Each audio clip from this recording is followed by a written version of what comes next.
They said the conference room was a temple. I believed it. The ceiling was so high the air felt expensive, and the table was a river of black glass long enough to seat a small government. I wasn't supposed to be in here. I was supposed to be 2 floors down with a cart of lemon oil and microfiber, polishing handprints no one else could see. Elevator stuck, the security guard had said, eyes glued to the glowing numbers. Take the service stairs through the executive level, cut across the boardroom, and you'll be on the other side. No one's in there. He was wrong. I pushed the door, and 30 heads snapped toward me like something on a nature channel. Men in perfect suits. 2 women with hair that didn't dare move. Laptops open. Water bottles lined like soldiers. And at the far end him. Nathan Cortez. Founder, destroyer, man whose face lived on magazine covers next to verbs like builds and wins and buys. He glanced up from a tablet, bored for exactly 1 heartbeat. Then he saw me. I froze with my spray bottle and cloth like a child caught stealing sugar.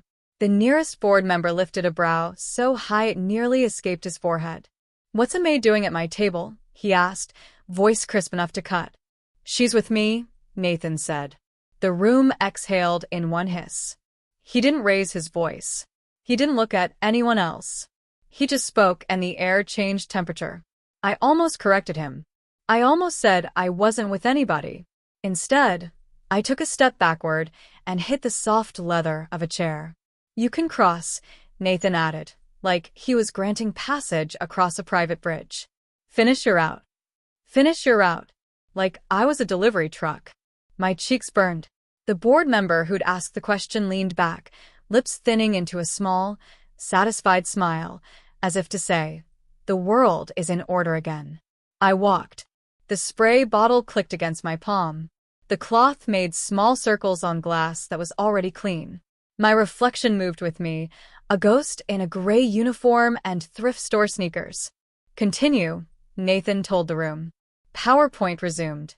Numbers marched across a wall.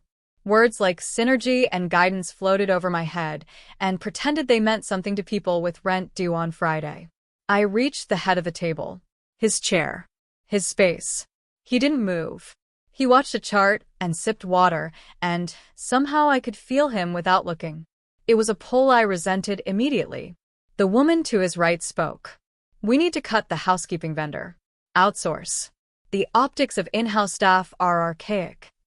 I forgot how breathing worked for a second. Archaic. Another echoed, scrolling. "It's a branding problem." My knuckles whitened around the cloth. I told myself not to say anything. Not to exist. Not to become a story someone laughed about at lunch. Nathan didn't look up. "We will not cut the housekeeping team," he said mildly. Silence. Then, carefully, the first woman. "With respect, it's not core value. It's literally the floor you're stepping on," he said. Next item. The cloth stilled in my hand. I stared at a microscopic fingerprint that wasn't there. The meeting ended on time because time moved for him. Chairs slid back. Conversations bloomed. The board flowed toward the door like a river finding its exit. I stayed where I was, trying not to be in anyone's way. It didn't work. Mr. Browlift stopped beside me. "You'll want to be more careful with doors," he said. "And with rooms where you don't belong." "She belongs anywhere I say she does," Nathan said, appearing between us like a well-timed verdict. The board member's smile turned thin. "Of course." He left with the others, a wake of cologne and cold-blooded politeness trailing behind him. The room was suddenly quiet. I realized I'd been holding my breath. I let it out slowly and gathered the bottle and cloth. "You took the service stairs," Nathan said. "Yes." "Why?" "Elevators down. Security should have escorted you." "He did," I said. "To the wrong place." "A beat. Your name?" "Lena." "Last name?" "Moresco." "You've been on my payroll for how long, Ms. Moresco?" 3 weeks, I said, unable to stop the truth. "Today is week 4. He nodded once, like he was filing me between 2 dividers in his head. Up close he was all clean edges and quiet. The kind of quiet that isn't empty, it's loaded. "You handled yourself," he said. Most people start apologizing just for breathing. I can do that too, I said. If it's required. He almost smiled. It didn't reach his eyes. It isn't. He turned away, said something into the phone at his ear, and the door opened as if the building itself answered when he spoke. People waited outside, who didn't exist for him until he allowed it. I slipped past them. The spray bottle felt heavier now. Downstairs, the head housekeeper, Rosa, caught my wrist like my mother used to. "What did you do?" she whispered, eyes wide. "Crossed a room," I said. "In that room, crossing is a sin. Then I'm blessed and condemned." She let me go and pressed a wrapped biscotti into my palm like a talisman. "Eat." Sugar helped shock. That night, I lay in my studio over the laundromat and counted ceiling cracks. Dad's debt still sat in a folder under my pillow. 8 letters from collections. 1 eviction notice. A voicemail from the hospital about my aunt's tests I couldn't afford to repeat. Numbers were tight circles with no exits. "Rosa texted you, okay?" Fine, I lied. My phone buzzed again with a number I didn't know. I let it ring out. Then it buzzed once more, and a voice smooth as a private jet filled my tiny room. "You didn't say thank you," Nathan said. "For what?" "For not letting them make a joke out of you," he answered. "And for not breaking when they tried." I was transporting a spray bottle across hostile terrain. "You were being measured," he said. "It's different." "Why do you care?" "Because they did it in my room," he said, as if that explained everything. Maybe it did for him. "Next time I'll crawl under the table." "Don't," he said. "You'll mess up the center line." He hung up. I stared at the ceiling and laughed once, a small, shocked sound that tasted like relief and fear, and something I refused to name. Morning brought rain hammered flat against glass. I arrived early to a lobby full of umbrellas shaped like weapons and a receptionist with a smile that never touched her eyes. Rosa handed me a new cart and a list. 1832, she said softly, tapping the line with her pen. "Penthouse level. He asked for you. Alone." "I don't clean the penthouse," I said, throat dry. "You do today." 1832 was a room made of windows. Clouds wore the skyline like jewelry. The table up here was smaller, not a river, more like a lake a person could cross if she knew how to swim. Nathan stood with his back to me, jacket off, sleeves rolled. There's a kind of strength people perform, all flex and noise. His wasn't that. His looked like the reason deep water is quiet. "You asked for me," I said. "I did." "Why?" He turned, took me in, and once again, I felt measured. Not like a surface. Like a system. "I don't like coincidences," he said. "You walked into the board. Then they tried to use you to make a point.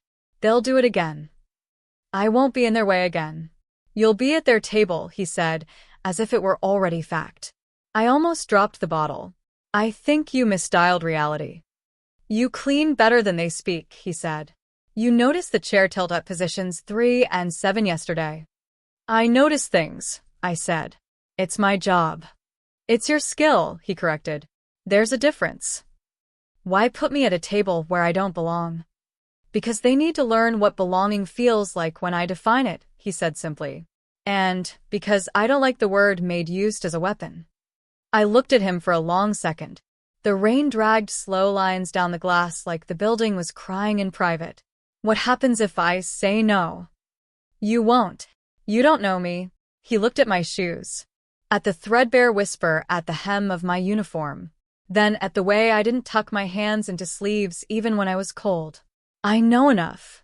The door clicked and Elena Rivera glided in. Chief Operating Officer, legend in a slate suit. She nodded at me like I existed on purpose. "Is this her?" "This is Lena," he said. "Good," Elena replied, checking her watch. "We moved the meeting. They think they're ambushing us with emotion. We're ambushing them with her." "With me?" I squeaked. Elena's mouth tipped, half amusement, half warning. "You'll stand beside him and do nothing except breathe. That's it. You let them see whose side you exist on." "What side is that?" "The one that wins," Nathan said. I held his gaze. "I'm not anyone's symbol." You're not a symbol, he answered. You're a boundary. The elevator swam us downward. By the time the doors opened onto the glass temple, the air was thinner. The board was already seated. Mr. Browlift looked like Christmas and a funeral had eloped. You again, he said, bland smile ready to bruise. What's a maid doing at my table? She's with me, Nathan said. Same tone. Same law. Optics, someone murmured. This is unprofessional. What's unprofessional? Nathan replied, is using a job title to diminish a person in this room. He pulled out the chair beside his and waited. The room watched. My heart hammered a staccato SOS under my ribs. I sat. The meeting moved like a river too fast for stones. They tried to pass a motion that sounded like ethics and smelled like control. Elena cut it off at the knees with a clause they'd conveniently forgotten. Mr. Browlift pushed again. This company, he intoned, has an image to maintain. We can't blur lines between staff and leadership. It weakens us. Then strengthen yourself, Nathan said, without looking away from me. Because the lines are already blurred. I hired her. She works here. She earns here. That makes her us. They heard us and frowned, brain hiccuping where the word usually lived. I didn't correct it. Let the sound hang between us like something new. Mr. Browlift smiled. It's sentimental to pretend one person is a line in a ledger. It's convenient to pretend she isn't, Nathan said. Next item. They hated him more for refusing to hate me. They hated me more for refusing to wilt.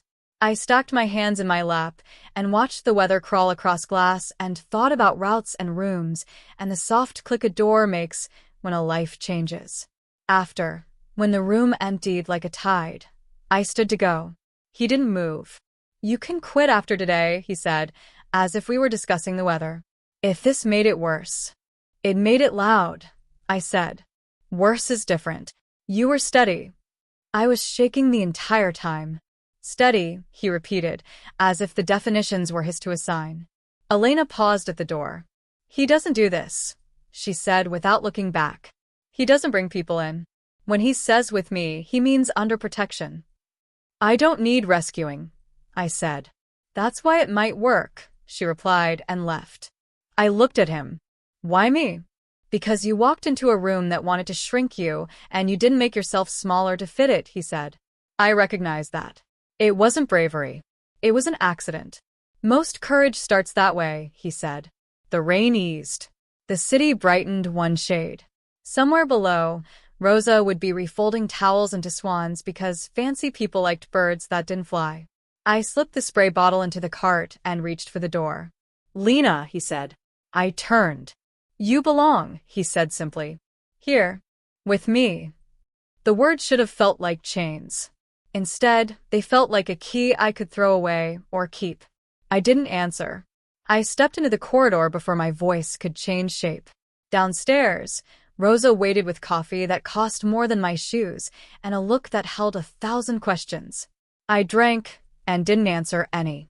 That night, in my small room, I pulled the debt folder onto my lap.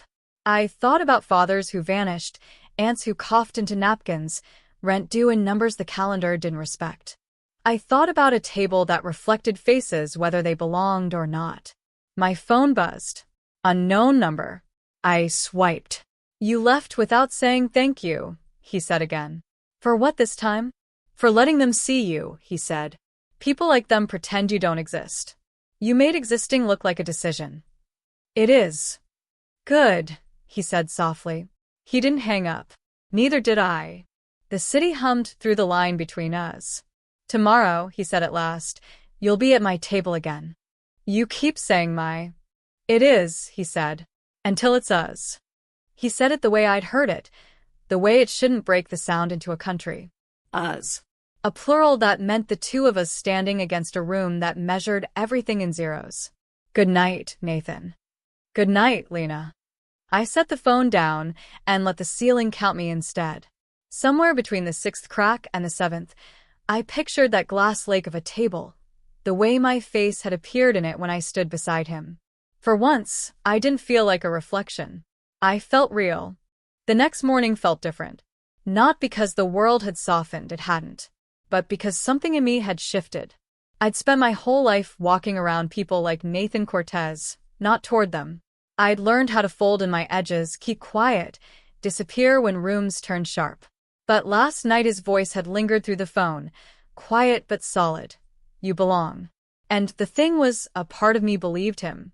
The lobby of Cortez Industries was chaos dressed in marble. Reporters had camped outside since the board meeting, whispering about the CEO who'd brought a maid to the table like it was an act of war. People stared when I crossed the floor in my uniform. Not cruelly, just curiously. The kind of curiosity that burns if you stay in it too long. Rosa intercepted me near the service hallway, clutching a mop handle like a sword. Nina, tell me you're not going up there again. I tried to smile. I am. She pressed her fingers to her forehead. He's going to get you in trouble or rich. I'm not sure which. Probably both, I said. The private elevator doors opened without me pressing a button. He'd programmed it. I stepped inside and felt my pulse thrum against the steel walls. When the doors opened, Nathan was already waiting at the head of the glass table. Black suit.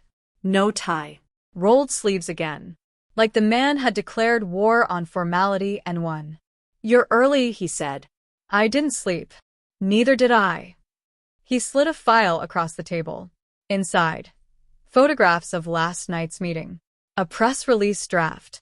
Talking points with my name in them. You're putting me in a press statement? I asked slowly. No, he said. I'm making sure no one else puts words in your mouth first. I stared at the printed page. Cortez stands by staff. Cortez stands by her. The world didn't know my name yesterday. By tonight, it would. I didn't ask for this, I whispered. No one asks to be underestimated either, he said. It still happens. I pressed my palms to the table. This is going to ruin me. He tilted his head. Or build you. The door opened, and Elena swept in like she'd been born to command rooms. Good, you're both here, she said. We have 20 minutes before the press gets their first questions. I blinked. Press? Nathan's voice was calm, like he was discussing lunch. I called them. You what? If they're going to talk about you, they're going to look at you too, he said. Not as a story, as a fact. I don't know how to. You don't have to know how, he cut in gently. You just have to stand next to me. The idea terrified me, but not in the way it used to. Elena checked her watch. Security will bring the press to the atrium. You stand here, say nothing, look like you're not impressed. Nathan does the talking. I block the sharks. And if anyone asks something stupid, I bite, Nathan said simply. The atrium looked different when I wasn't mopping the floor. When I stood next to him, the marble didn't swallow me whole. It echoed our footsteps. Reporters crowded like storm clouds, microphones thrust forward, voices tangled together. Mr. Cortez, are the rumors true? Who is she to you? Are you replacing your board with maids? That last one got a few laughs. Nathan didn't. He stepped closer to the line of microphones, his hand finding the small of my back. The gesture was light. Not a claim, a shield. She's with me, he said, same tone, same gravity as in the boardroom. And before anyone twists that, let's be clear. She works here. She's earned her place here. And she stands here because I said she belongs. A woman near the front scoffed. She's a maid. Nathan's voice sharpened, quiet and lethal. She's staff. Like the people who keep this building standing, the elevators running, the air filtered, and the floors clean so your expensive shoes don't trip on dust. So if anyone has a problem with that, he paused just long enough for silence to swallow the room. Take it up with me. No one did. The press didn't expect a CEO to sound like that. They came for spectacle and got a line drawn in stone instead. When it was over, my legs felt like water. I let out a shaky breath in the empty elevator on the way back up. Nathan leaned against the mirrored wall, hands in his pockets, studying me. You hate this, he said softly. Yes. But you're still standing here. I met his eyes. Because if I walk away, they win. Something flickered across his face. Respect, maybe. Something warmer than the chill I first met. In the penthouse office, Elena was waiting. She tossed her tablet onto the table. Well, congratulations. The internet just decided you're either a hero or a scandal. Both, Nathan said dryly. Mostly hero, Elena corrected. You're trending. My name. Trending. That used to happen to people on magazine covers, not the woman scrubbing fingerprints off elevator buttons. Some of them are calling you Cinderella, Elena added with a wry smile. I groaned. Of course they are. Nathan's gaze never left me. You don't owe them a fairy tale, he said. You owe them nothing. I didn't realize how much I needed to hear that until I did. Later, when the office finally emptied, I found myself standing by the window, staring at the skyline. He joined me silently, as he always did, like he understood that quiet was its own language. I don't belong here, I said softly. You said that yesterday, he answered. I'll probably say it again tomorrow. Then I'll keep saying the other thing. What's that? That you do. I let the city lights blur until they were nothing but soft gold and black edges. Why me? His voice was lower now, steady. Because when they tried to shrink you, you didn't make yourself smaller. I was just too scared to move. He half smiled. Fear doesn't cancel strength. We stood there until the city forgot we existed.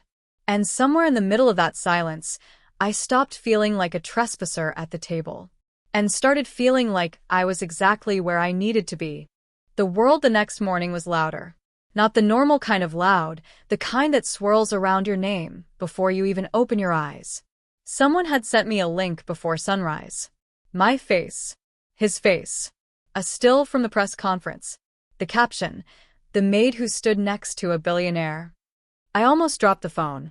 Rosa nearly burned herself on a kettle trying to shove the screen closer. Look at this, she said, breathless. You're on the news, Nina. Real news. With subtitles.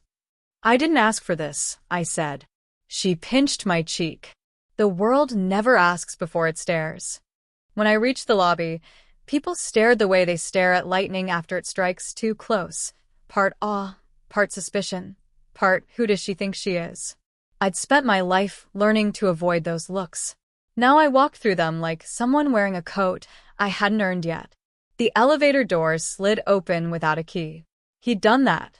Nathan Cortez didn't send texts. He moved systems. When I stepped out onto the top floor, he was leaning against the glass, city spilling behind him like a painting. No suit jacket today. Just a black shirt rolled at the forearms. A storm dressed clean. Morning, he said. You've ruined my life. That didn't take long.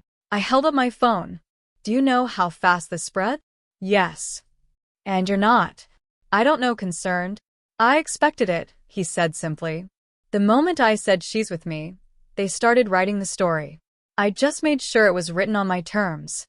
You talk like the world is a boardroom. It is. I should have hated that answer. But something about the way he said it, like fact, not arrogance, sank into my bones. Why are you so calm? Because chaos belongs to people who let others write their stories. I don't. His gaze landed on me then. The world shrank down to that moment. Neither should you. Elena swept in, all crisp edges and controlled urgency. You've started a firestorm, she said. The internet's splitting down the middle. Half are calling you a symbol. The other half wants to know how fast they can ruin her. Let them try, Nathan said.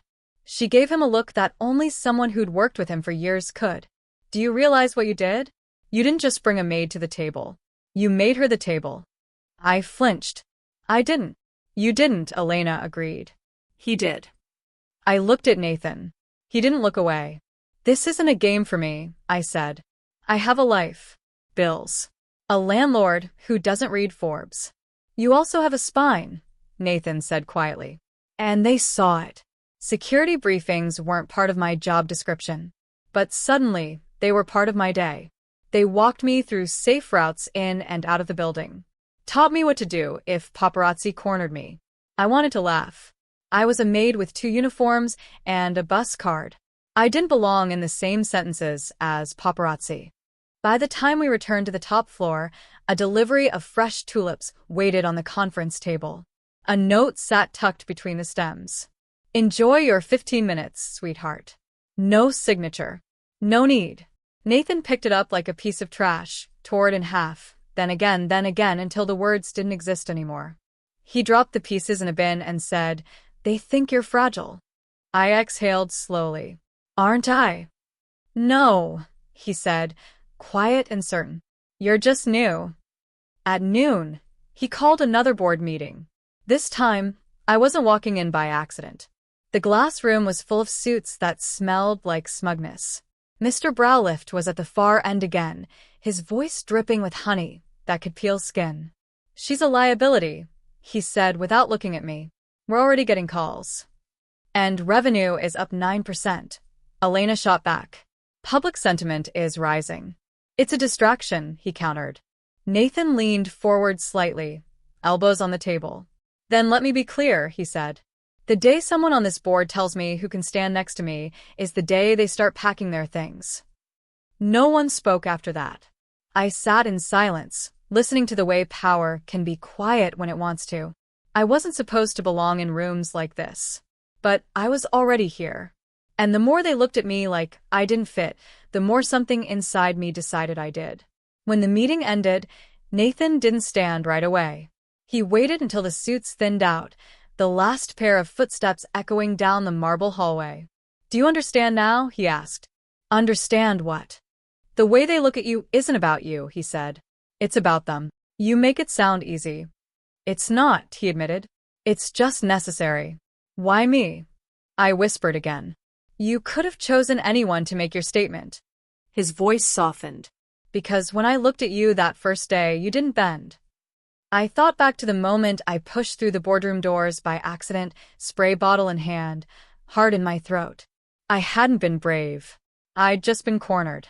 And somehow that had been enough. That night, I didn't go straight home.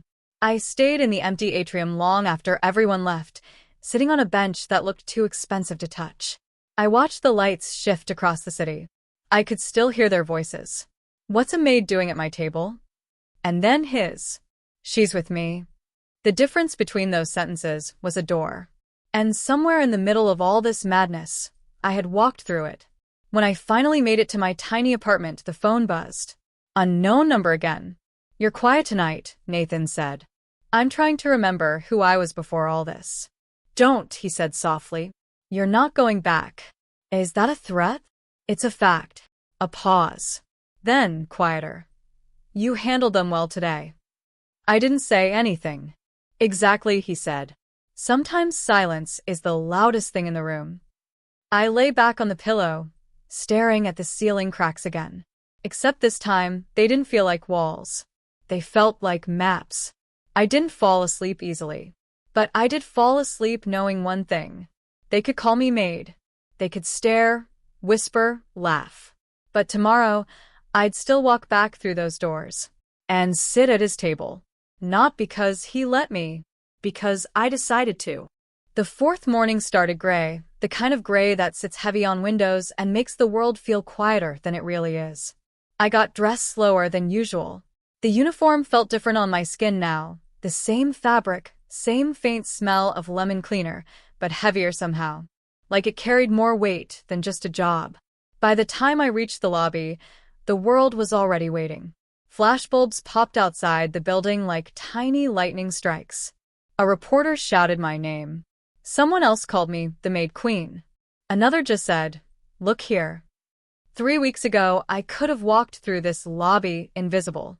Now, even my shoes had an audience. The receptionist gave me a look that wasn't cruel, just sharp. The kind people give when they're deciding what side of a story to stand on. The elevator doors slid open without a key again. I still wasn't used to that. When I stepped out onto the top floor, Nathan was already there. Same place as always. At the head of that table. Like gravity. He looked up once. "You're late." 3 minutes, I said. "That's late." I rolled my eyes. "Sorry, my fan club slowed me down." For a second, barely a flicker, his mouth twitched. The closest thing to a smile I'd seen on him. Then he set down a folder. "They're moving faster now." "The board." "Against me?" "Against anything they can't control," he corrected. He pushed the folder toward me. Inside were photos of my building. my route to work, screenshots of headlines, things I hadn't shown anyone. They've been digging, he said. The air went still. Why? I whispered. Because they want leverage. And they think you're an easy target. My throat tightened. They're not wrong. His voice cut through the room, low and sure. They are. Elena walked in without knocking. She always did. She moved like the building obeyed her too, but in a different way than him. Less weight. More precision. Lang's trying to call a special session, she said. He wants you to step down from the expansion vote. Claims conflict of interest. Nathan leaned back in his chair. Because of her. Yes. I froze. Because of me? They can't control me, he said. So they'll try to control what they think I care about. I swallowed. That's me? He didn't say yes. He didn't have to. The meeting that afternoon wasn't like the others. This one had teeth. The board sat like statues around the table, suits gleaming, expressions carved out of polite hostility. Lang sat at the far end, eyes sharp enough to cut glass. Nathan didn't give them time to circle. He walked in like the air belonged to him. And me? I followed him. This time, there were no whispers when I sat beside him. No muttering. No jokes. Just the kind of quiet that means people have already made up their minds. Lang folded his hands.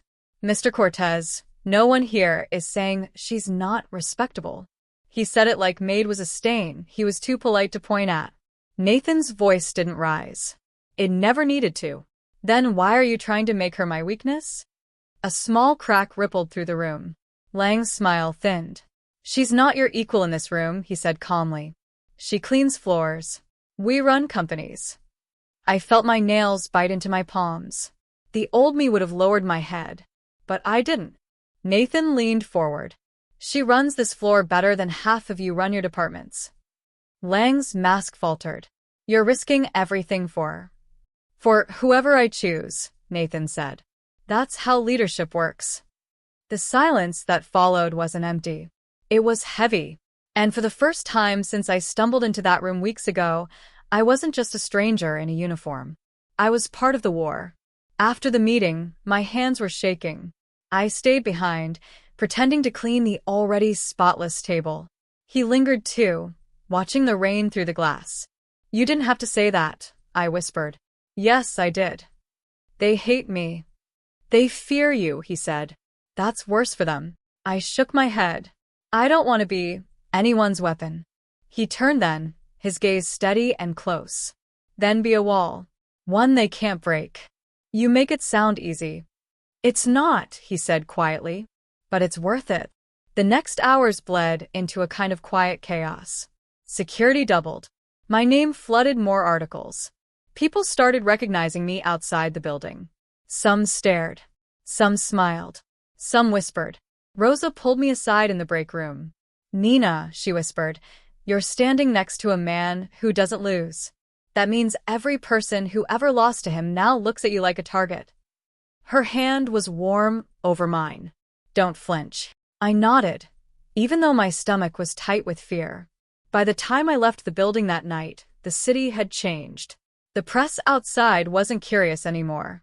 They were hungry. Lena, someone shouted. Are you two together? Is it true he's grooming you to take over? Did you sleep your way to the table? That one made me stop breathing for a second. A hand slid around mine, pulling me through the flashes, steady and firm. His. He didn't say a word to them. He didn't look at the cameras. He just walked me to the car like the world didn't have a right to touch me. Inside, the noise disappeared. Just rain on glass. Just breath between us. You don't have to walk me out, I said softly. He looked at me then really looked. Yes, I do. I lay awake that night in my tiny room, not because of the noise, because of the quiet. The board had declared war. The world had declared judgment. And somewhere in the middle of all of it, he'd reached for my hand without hesitation. And I hadn't let go. The next morning, the world would try again. But I was no longer just a maid polishing the edge of their table. I was standing at it, and they were going to have to get used to that. The next day began before the sun. My phone vibrated at 5:12 a.m., a number I didn't know. I almost ignored it, but something in me had already learned what early calls meant now. The message was short. Check the news. My stomach sank. One headline. One photo. Me pushing the cleaning cart into the lobby 3 weeks ago. The headline. She's no CEO's equal. She's just the maid. I stared at it until the words blurred. They'd gone digging. Deep. My apartment. My paycheck. Even the neighborhood I grew up in. When I walked into the building that morning, it felt like every pair of eyes was sharper. Louder. Rosa rushed up to me near the elevator, face pale. Lena, you saw it? I nodded once. They're turning it ugly, she whispered. Uglier than before. I know. You can still walk away. I looked at her. I already walked in. The elevator opened. Upstairs, Nathan's floor was quiet, but not calm. A silence that sits on top of something volatile. He was waiting at the head of the table again, but this time, he wasn't leaning back. His hands were braced against the glass surface. He'd seen the headlines too. Lang, he said without looking at me. It wasn't a question. Yes. Elena's voice came from the far corner. She'd beaten me here. He's behind it. He paid 2 bloggers and an old contact at a news desk to dig up everything. He wants to break her before next week's vote. Nathan's jaw tightened. He wasn't the kind of man who yelled. He didn't have to. When he was angry, the air got heavier. Elena turned to me. They're going to make this personal now. They're not after him anymore. They're after you. I gripped the back of the chair to keep my hands from shaking. Then let them. She studied me. I didn't flinch. I think that surprised her. Nathan straightened slowly, finally meeting my eyes. Do you understand what this means? Yes, I whispered. It means I stop pretending this isn't a war. By 10 a.m., the vultures had arrived. The board called an emergency session. Press circled the lobby like sharks. They weren't asking questions anymore. They were accusing. Lena, are you using him? Is this a Cinderella scam? How much are you being paid to stand there? Every word was a knife with a smile. He appeared at my side just as one man tried to shove a microphone into my face. Nathan didn't raise his voice. He just said, "Step back." They did. He guided me through the crowd, hand steady on my back. I hated that I needed the anchor. I hated that it worked. Inside the elevator, it was silent except for our breathing. You don't have to keep doing this, he said softly. Yes, I do, I whispered. His eyes stayed on me for a long second. Then he nodded once, like something inside him had just decided. The boardroom was waiting. Lang sat at the far end of the table again, but this time he looked pleased. The kind of pleased people where when they think the ending's already written. He gestured at the folder in front of him. The press is eating it up. They want to know who she really is. So, do we? Nathan didn't sit. You know exactly who she is. No, Lang said, voice smooth as glass. We know what she cleans. The room went still. Lang leaned back in his chair. We can't have a scandal tied to this company. Not now. Not while we're closing deals. A maid standing next to the CEO. Isn't a scandal, Nathan cut in. It's a fact. And you'll learn to live with it. Lang gave a soft, cold laugh. You're letting your ego blur lines, Nathan. She's not one of us. She's not one of you, Nathan said, voice low. There's a difference. A murmur rippled around the table. I could feel their stares again, but something was different this time. I didn't shrink under them. I met them. Let's vote, Lang said suddenly. A formal proposal to restrict all non-executive personnel from attending board meetings. My throat tightened. That was it. That was their move. Nathan's chair didn't make a sound as he pulled it out. He didn't even sit. Go ahead, he said calmly. And when this leaks, and it will, the headline won't be about her. It'll be about all of you. They didn't expect him to sound that certain. You can't control the press forever, Lang said. No, Nathan replied, but I can control what happens when you try to use it against her. The vote never happened. Not because they liked me, because they feared him. After the meeting, I stayed behind again. The rain had started outside. Every drop echoed against the glass. I stood near the edge of the room, feeling the tremor in my hands. He joined me quietly. No words at first. I can handle them, I said, more to myself than to him. I know you can, he answered. But I don't have to let you do it alone. I turned my head slightly. Why? His gaze was steady, too steady. Because the moment I said, she's with me, I made this my fight too. The storm outside broke into steady rain. We stood there side by side, not touching, just breathing the same air. The silence wasn't empty anymore. It was heavy, Warm. They'll come again, I whispered. They always do. And you'll keep standing there? His voice softened. Always. That night, the press outside my building didn't scare me the way it had before. I walked through it like a knife through fog. I wasn't just the maid anymore. I was the woman standing next to the man the board couldn't control. And the longer they tried to push me out, the deeper I rooted myself in that space they thought I didn't deserve. The sky that morning was too clear. The kind of clear that always comes before something bad happens. I felt it in the lobby the second I walked in. The security guard avoided my eyes. The receptionist's polite smile was too tight. The hum of the building had a nervous edge. Rosa caught me near the service hallway, hands gripping her cleaning cart like it could shield her. They've gone lower, she whispered. I didn't want to ask. I already knew. My phone buzzed a second later with a message from an unknown number. One line. You don't belong here. Go back to scrubbing floors. Attached was a photo of me from the night before, outside my building, trying to unlock my door. Someone had been watching. My stomach went cold. When I stepped off the elevator on the top floor, Nathan was waiting for me. Not at the table this time. Near the window, shoulders tight, tie pulled loose like he'd been fighting invisible battles since dawn. He didn't ask if I'd seen it. He already knew. Lang. I asked quietly. His jaw clenched once. Lang. Elena was at the table, tablet glowing in front of her. They leaked your address, she said. Not directly, but close enough. A blog posted an anonymous neighborhood story with photos. It spread fast. I gripped the back of a chair. How fast? Too fast, she said. But we can contain it. Legal's already moving. Nathan's voice was low and sharp. We're not just containing it. The board meeting wasn't scheduled, but by 10, he'd called one anyway. Half the board walked in pretending they didn't know why they were there. The other half walked in pretending they weren't enjoying the show. Lang took his seat last. The smugness in his eyes made the room colder. Nathan didn't bother with pleasantries. One of you leaked her address, he said. Not someone. One of you. Lang raised an eyebrow. You're making wild accusations, Nathan. No, Nathan said. I'm stating facts.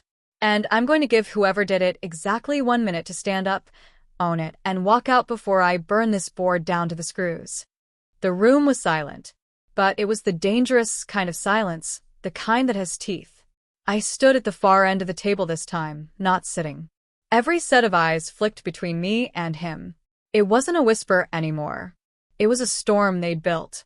Lang leaned back slowly. You're letting a maid dictate your temper. Do you hear yourself?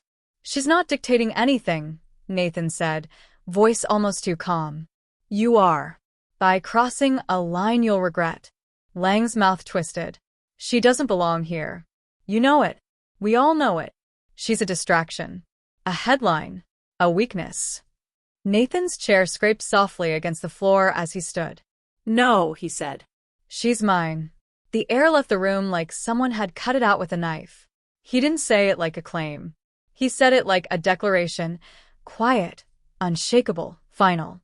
Lang's smirk faltered for the first time. She's with me, Nathan continued. Not because you understand it. Not because you approve. Because I said so. And this company is not run by your comfort. One of the quieter board members shifted uneasily. Another avoided Lang's eyes.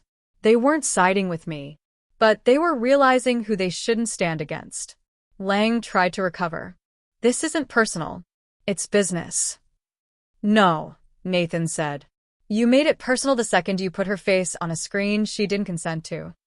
The meeting ended not with a vote, but with fear. Lang didn't get what he wanted. He'd wanted me out of that room. But Nathan had put me right at its center.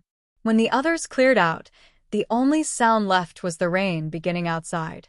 Nathan didn't move for a long time. "You shouldn't have to deal with this," he said softly. "I already am." His eyes flicked toward me. "I can make it stop." I shook my head. No. "You can make it worse. But I can handle it." "You shouldn't have to." "Maybe not," I whispered. "But I'm not leaving." Something in him softened, just barely.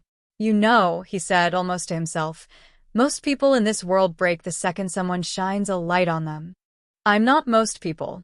A breath of something that wasn't quite a laugh escaped him. "No," he said quietly. "You're not." That night, when the last of the press went home, I walked through the lobby alone. A man was waiting outside the revolving doors. Not a reporter, not paparazzi. Just someone who recognized my face. "Hey," he said. "You're the maid, right?" I kept walking. He stepped closer. "You must think you're real special. All this for cleaning floors." The world tilted just slightly. Not enough to scare me, just enough to remind me how fast things could go wrong. A second later, another hand closed around my wrist. Not his. Nathan. He didn't speak. He didn't need to.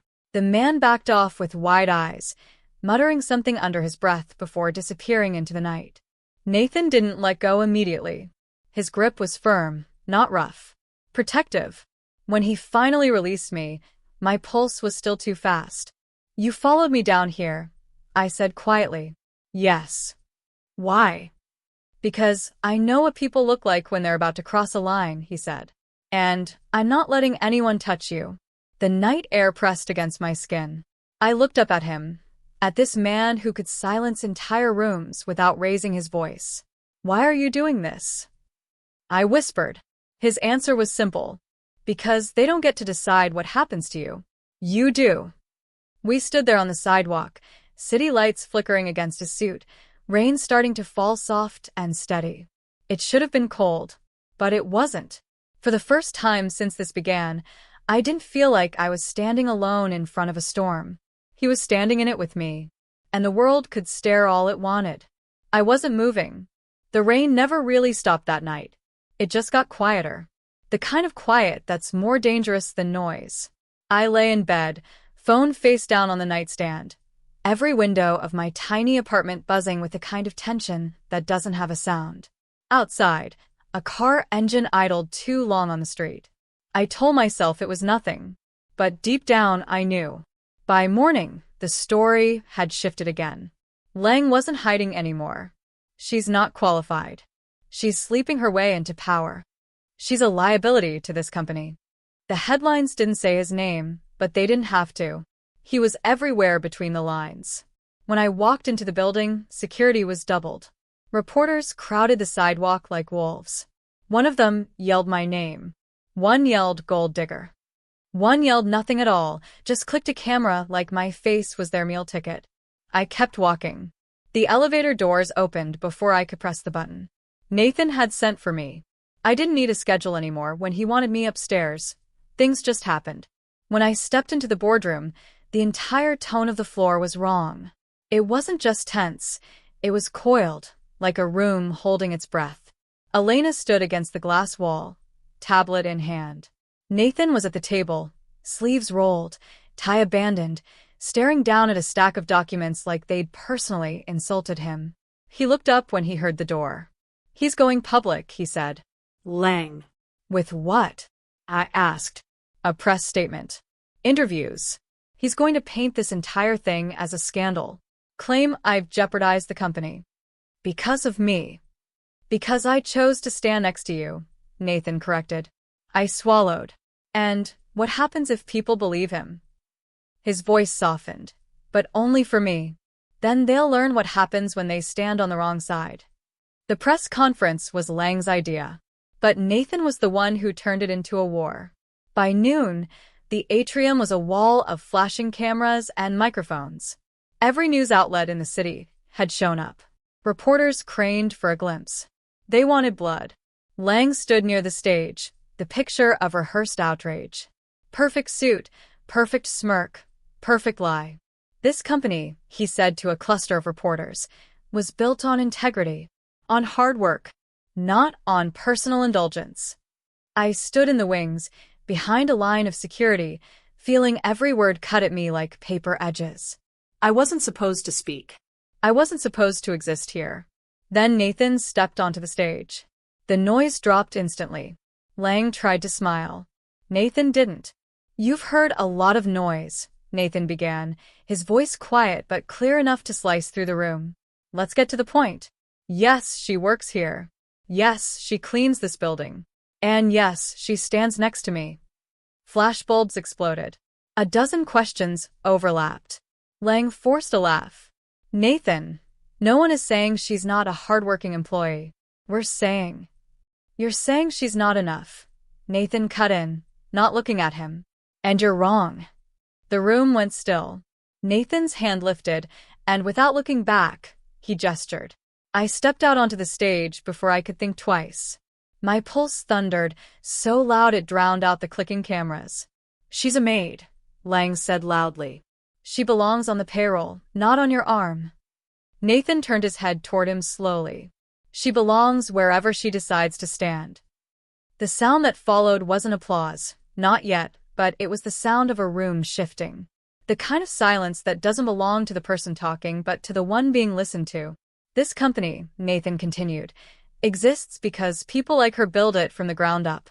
They clean it, run it, keep it alive while people like you sit at tables pretending you're gods. So, if anyone has a problem with where she's standing, the door is right there. For once, Lang had nothing to say. After the press conference, the internet caught fire. Half of them called him reckless. The other half called him something worse, romantic. And me? I became a storm in headlines I didn't write. When we reached the top floor again, the hallway was empty, everyone pretending not to talk about what had just happened. I turned to him as soon as the door shut behind us. That was suicide. That was necessary, he said. They're going to eat you alive for this. He stepped closer. Let them try. My throat tightened. Why do you keep doing this? Because they crossed a line they shouldn't have, he said, voice low. Because they think they can scare you out of a room. Because they think they can scare me into letting them. His hand brushed mine just barely. It wasn't a gesture for the cameras. It was something smaller, quieter, and infinitely more dangerous. You don't have to fight this alone, he said softly. I never ask you to. You didn't have to. The night fell fast. Outside, the press swarmed like a storm that wouldn't break. Inside, the building was silent. Not empty. Just waiting. Rosa texted me once, they can talk all they want, Nina, but you walked into their temple, and now they can't unsee you. I stared at the message until the letters blurred. She was right. Even if everything fell apart tomorrow, they couldn't erase the fact that I stood there today. Nathan came to find me hours later, leaning against the doorframe of the break room like it was the most natural thing in the world for him to be in my world. They'll come harder now, I said. They always do. And if this ruins you, he stepped closer, then I ruin them back. The words shouldn't have made me feel safe. But they did. Later that night, when I stepped out into the rain, he was waiting by the car. No security. No entourage. Just him. Why are you here? I asked quietly. His voice was calm. Because the world outside is getting loud. And I don't like the idea of you walking through it alone. The wind pushed at my hair. The streetlights made halos on the wet pavement.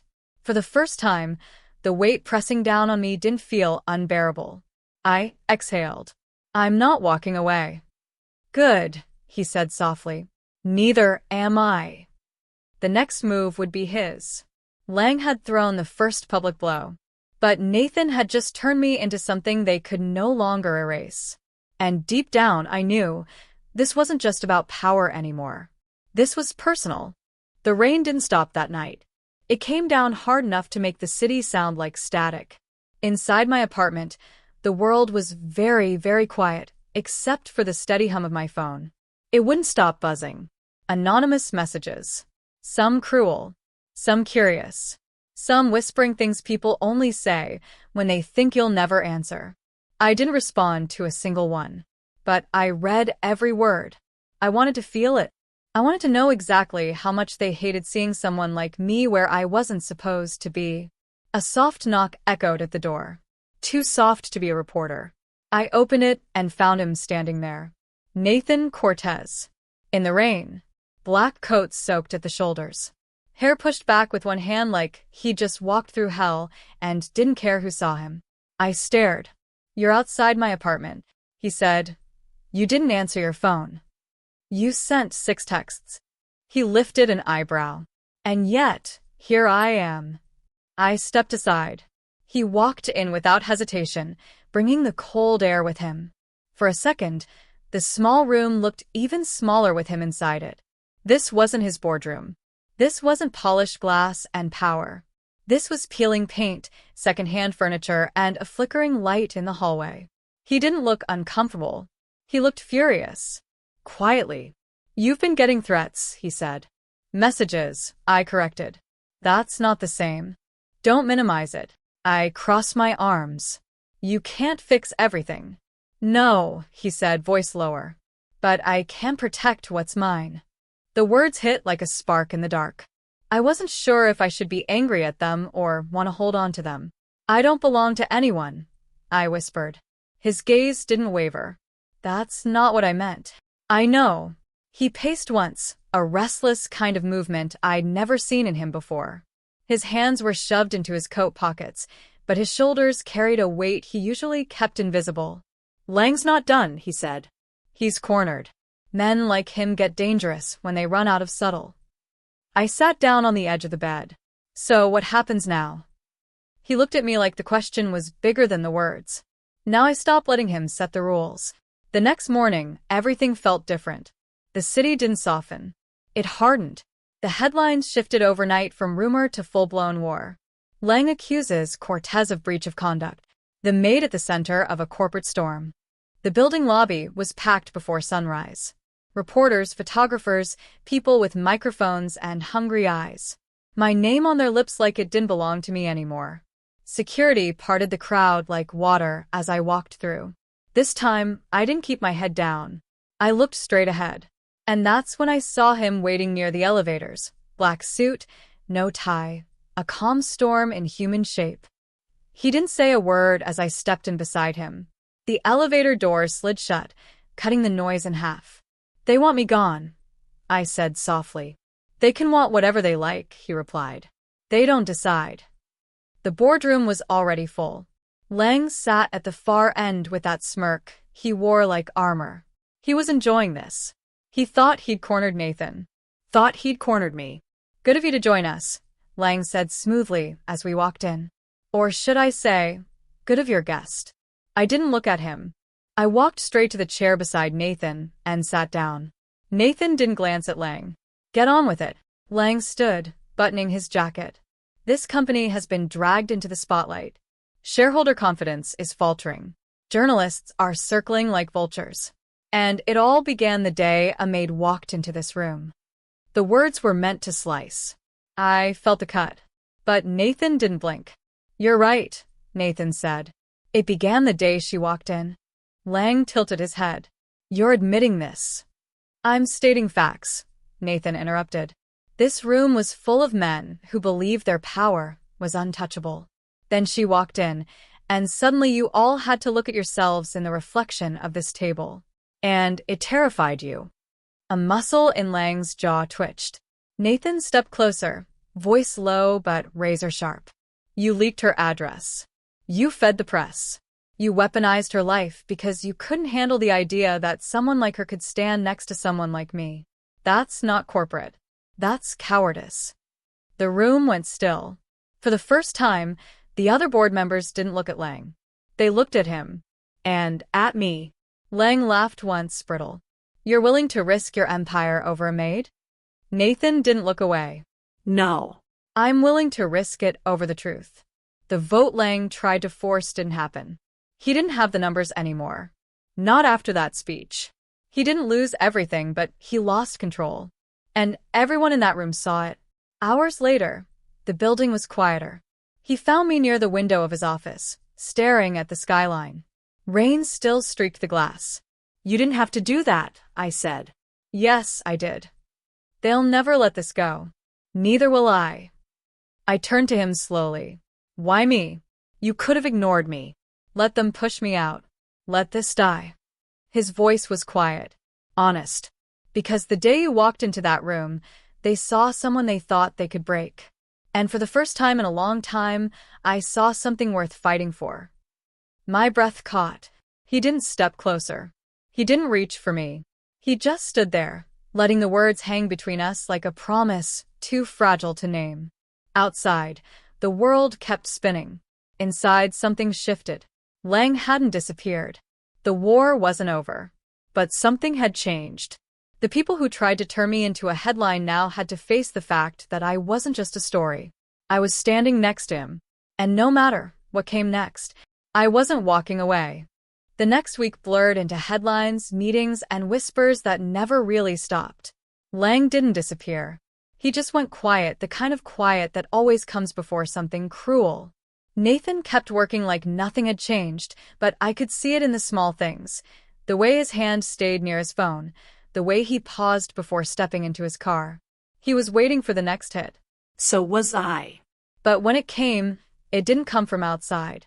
It came from inside the company. I was cleaning the executive lounge late that evening, long after everyone else had gone home. The city glowed below, a map of gold lights bleeding into the dark. That's when I heard the door click open. Long day. I turned. It wasn't Nathan. It was Lang. He looked almost casual, leaning against the doorway, jacket unbuttoned, tie loose.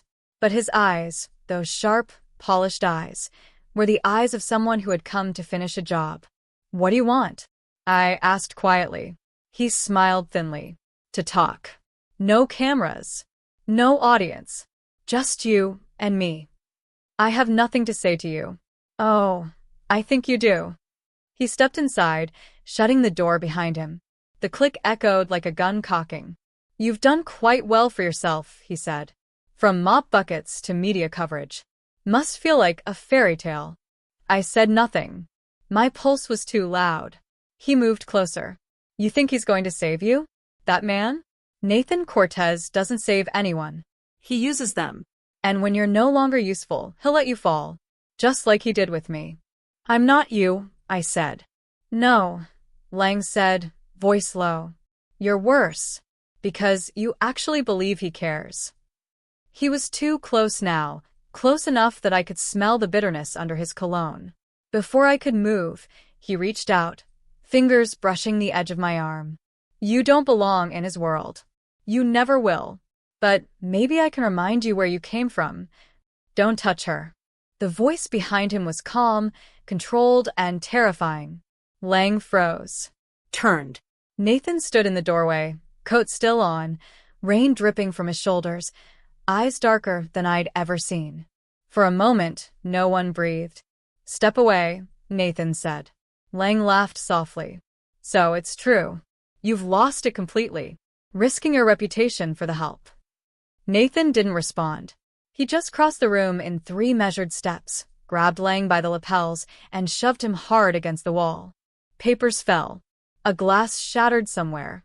Try that again, Nathan said, voice a whisper. See what happens. Lang's composure cracked for the first time. He shoved back, furious. You think you can threaten me? You don't own this company. I don't need to own it, Nathan said. I built it. And I can rebuild it without you. Lang's face twisted. You'll regret this. No, Nathan said quietly. You will. Security arrived seconds later, summoned by some silent signal. Lang was escorted out, shouting, spitting curses, throwing words like lawsuit and defamation. But none of it mattered. The damage was done. The door closed behind him, and silence took its place. I stood frozen near the table, breathing hard. Nathan turned to me slowly, his anger melting into something else, something raw. You okay? He asked softly. I nodded. He didn't. I know, he said, voice tight. I was watching the cameras. I should have come sooner. I shook my head. You came in time. He looked at me for a long moment, not the way a boss looks at an employee or a savior at someone saved. He looked at me like I was the first calm after years of storms. And then he stepped closer. I meant what I said that day, he whispered. You belong wherever you decide to stand. I'm standing here, I said. With you. His breath caught. Just barely. Say that again. With you. That was all it took. He reached out, one hand against my cheek, thumb brushing away a tear I didn't realize had fallen. The air between us was too thin, too charged to breathe. When he kissed me, it wasn't soft. It wasn't tentative. It was the kind of kiss that breaks something open and doesn't bother closing it again. And for the first time since this began, I stopped running. We didn't speak for a while after that, didn't need to. The world outside was still burning, but in that room, everything went quiet. When he finally pulled back, he rested his forehead against mine. Lena, he said softly, I can't promise this will be easy. The world will keep trying to pull you apart from me. I smiled faintly. Let them try. The next few days were chaos. Lang filed a lawsuit. The media swarmed. But the board, for once, stayed silent. Nathan handled everything with the precision of a man who'd already mapped every move before it happened. By the end of the week, Lang had disappeared from the company. His name erased from the website. His office emptied overnight. Nathan never told me exactly how it happened. I didn't ask. We stood together on the balcony of his office the next evening. The city below buzzed with light and noise, but up here, it was quiet. He handed me a cup of coffee. Our fingers brushed. Do you regret it? I asked quietly. Choosing me over them? He didn't hesitate. No. They can replace investors. They can't replace what's real. I looked up at him, feeling that same warmth spread through my chest. And what are we, exactly? He smiled slightly. Whatever we decide to be. The months that followed weren't simple. The world kept watching. Some days, the whispers came back. But every morning when I walked through the doors of that building, not as a maid anymore, but as something more, he was there. And every time someone asked what I was doing at his table, he said the same thing. She's with me. And this time, no one dared to question it. The storm didn't end in a single night. Storms like that never do. But something shifted after Lang fell. The headlines slowed down. The whispers softened. The cameras outside the building thinned one by one, like the world had decided it was time to feed on someone else's story. For the first time in months, the lobby was quiet again. Not empty, just normal. It was strange, walking through the front doors and not feeling the heat of 100 eyes burning through me. No shouted questions. No flashes. Just the steady sound of my own footsteps on the marble floor. I didn't push the cart anymore. I didn't wear the gray uniform with the frayed hem. I wore black. Clean lines. My own ID badge. My own nameplate. Lena Moresco. Operations Coordinator. I'd earned it. Not because he handed it to me, because I'd built it step by step under the same roof they tried to push me out of. Nathan still arrived before everyone else. He liked silence. He always had. But now he didn't drink his coffee alone at the head of that long, black glass table. He waited for me. I found him there one morning, tie undone, sleeves rolled, a faint trace of a smile on a man who almost never smiled. Morning, he said softly. Morning. He handed me a cup of coffee just the way I liked it now, too much cream, not enough sugar. I sat beside him, not across from him. No one questioned it anymore. The board didn't whisper when I entered. The staff didn't stare when he brushed his fingers against mine during meetings. The world had decided to get used to us. Rosa came up to the top floor once every few weeks, usually pretending she had to check the vents just to peek at the view from his office. She still called me Nina, still handed me biscotti, like a small piece of home. But now she winked when she said it. Who'd have thought, she said one afternoon, leaning against the marble counter, that the girl who scrubbed the executive lobby would be sitting at the big table? Who'd have thought I'd survive it? I whispered. She squeezed my hand. You didn't just survive, Nina. You made them see you. Lang's name was never spoken again inside those walls. His office was turned into a meeting room, then quietly renamed. His shadow faded with the headlines, but I never forgot the way his voice sounded in the dark. That memory didn't make me weaker. It made me steel. One night, months later, I stood on the same balcony where Nathan had handed me coffee after the worst of it. The city below was alive, restless. But I wasn't. I was calm. He joined me quietly the way he always did. We didn't need to announce each other anymore. We just existed in the same space, like the world had finally stopped trying to argue with it. Remember the first time I stood in this room? I asked softly. He didn't answer at first. He just stepped behind me, hands sliding gently around my waist, chin resting near my shoulder. His voice was quiet, warm. You were terrified. I laughed softly. You were insufferable. He smiled against my skin. Still am. Yes, I said, but now you're my problem. He turned me around slowly, fingers tracing along my jaw. No suits. No glass tables. No microphones. Just us. You know, he said, the day you walked through that door with that cleaning cart, everything shifted. I didn't know it yet. But it did. I wasn't supposed to be there, I whispered. Yes, he said. You were. He kissed me like it wasn't a fight anymore. Not a declaration. Not defiance. Just something quiet. Certain. Home. Months after the storm, I still clean sometimes. Not because I had to, because I wanted to.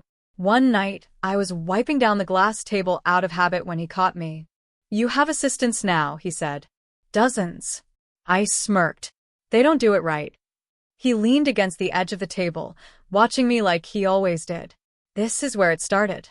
Yeah, I whispered, running the cloth along the glass. This is where it started. And this, he said, taking the cloth from my hand, is where it stays. No one asked what's a maid doing at my table anymore. Because they knew the answer. She built her own place. And he, the man who ruled rooms without raising his voice, never stopped standing next to her. Not because she needed him to, but because he wanted to. She's with me, he'd said once. Now, when people looked at us, they didn't just see him. They saw us. And that was enough.